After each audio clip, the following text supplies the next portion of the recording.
សារមន្ទីរដែលអ្នកទាំងអស់គ្នាកំពុងទស្សនានេះគឺអ្នកទាំងអស់គ្នាកំពុងឃើញយន្តហោះចម្បាំងដែលច្បាំងផ្ទាល់ពីសង្គ្រាមលោកលើកទី2សារមន្ទីរនេះគឺពិសេសមែនទែនអ្នកទាំងអស់គ្នាពីព្រោះអ្នកទាំងអស់គ្នាបានទស្សនាផ្ទាល់ពីយន្តហោះដែលធ្លាប់តែច្បាំងពីសម័យសង្គ្រាមហើយប្រទេសអូស្ត្រាលីគឺជាប្រទេសមួយដែលមានតួនាទីសំខាន់មែនទែននៅក្នុងការវឹកហាត់អ្នកដែលគាត់គេហៅថា pilot អ្នកទាំងអស់គ្នាអ្នកបើកយន្តហោះពីសម័យសង្គ្រាមលោកលើកទី2ហ្នឹងណាអញ្ចឹងហើយកន្លែងនេះផ្ទាល់គឺកន្លែងវឹកហាត់ pilot នៅសម័យនោះហើយអញ្ចឹងដោយសារឥឡូវគឺលែងជាសម័យសង្គ្រាមនេះទៀតហើយគឺគេនៅតែរក្សាទុកយន្តហោះច្បាំងចាស់ដូចជាអ្នកនរគ្នាកំពុងឃើញនេះគឺឈ្មោះថា Mustang គឺជាយន្តហោះដ៏ល្បីមែនទែនដែលធ្លាប់ច្បាំងនៅសង្គ្រាមលោកលើកទី2និយាយទៅយន្តហោះដែលអ្នកនរគ្នាកំពុងឃើញនេះគឺសឹងតែទាំងអស់នៅក្នុងសារមន្ទីរនេះសារមន្ទីរមួយនេះគឺសុទ្ធតែធ្លាប់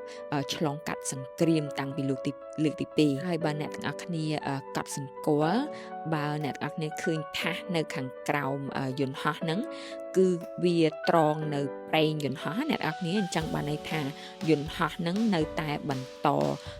ធ្វើការបានន័យថាយូរម្ដងគេហោះវាចេញទៅក្រៅដើម្បីវឹកហាត់វាបន្តឲ្យវាដំណើរការនៅតែធ្វើការអញ្ចឹងអ្នកទាំងអស់គ្នាអ្វីដែលខ្ញុំសរសើរជនជាតិអូស្ត្រាលីនោះគឺគាត់ចូលចិត្តចែករំលែកចង់និយាយថាប្រវត្តិសាស្ត្រជូនដល់កូនចៅរបស់គាត់បានន័យថាអ្វីក៏ដោយគឺមិនលាក់ទាល់តែសោះតែម្ដងគឺបង្ហាញជូនទស្សនាអ្នកទាំងអស់គ្នាទស្សនាទាំងចាស់ទាំងក្មេងឲ្យរៀនដឹងអំពីថាសម័យសង្គ្រាមហ្នឹងគេប្រើស្អីខ្លះគេធ្វើស្អីខ្លះហើយយន្តហោះប្រភេទមិនដែរហើយនេះគឺជាអ្នកដែលគាត់ពលីជីវិតនៅក្នុងការធ្វើការហោះហើរនៅសម័យសង្គ្រាមអ្នកទាំងអស់គ្នាគឺគេដាក់រូប banner របស់គាត់ធំមែនតើហើយនៅក្នុងនោះអ្នកទាំងអស់គ្នាមិនត្រឹមតែឃើញយន្តហោះទេអ្នកទាំងអស់គ្នាក៏ឃើញប្រដាប់ប្រដាដែលគាត់ប្រើប្រាស់ផងដែរតាំងពីមួកស្បែកជើងខោអាវ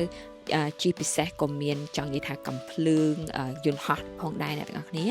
ហើយយន្តហោះតូចដែលអ្នកទាំងអស់គ្នាកំពុងតែឃើញនៅក្នុងទូកញ្ចក់នេះគឺសុទ្ធតែជាយន្តហោះមែនតែនដែលមានពិតប្រាកដដែលគេធ្លាប់យកទៅធ្វើ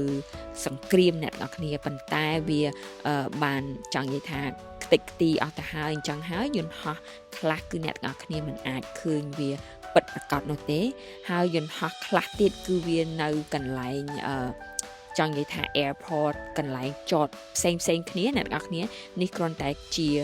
យន្តហោះមួយចំនួនតូចដែលពីសម័យសង្គ្រាមដែលអ្នកទាំងអស់គ្នាបានឃើញតែប៉ុណ្ណោះហើយសារមន្ទីរមួយនេះគឺស្ថិតនៅក្នុងខេត្តតូចមួយឈ្មោះថា Scone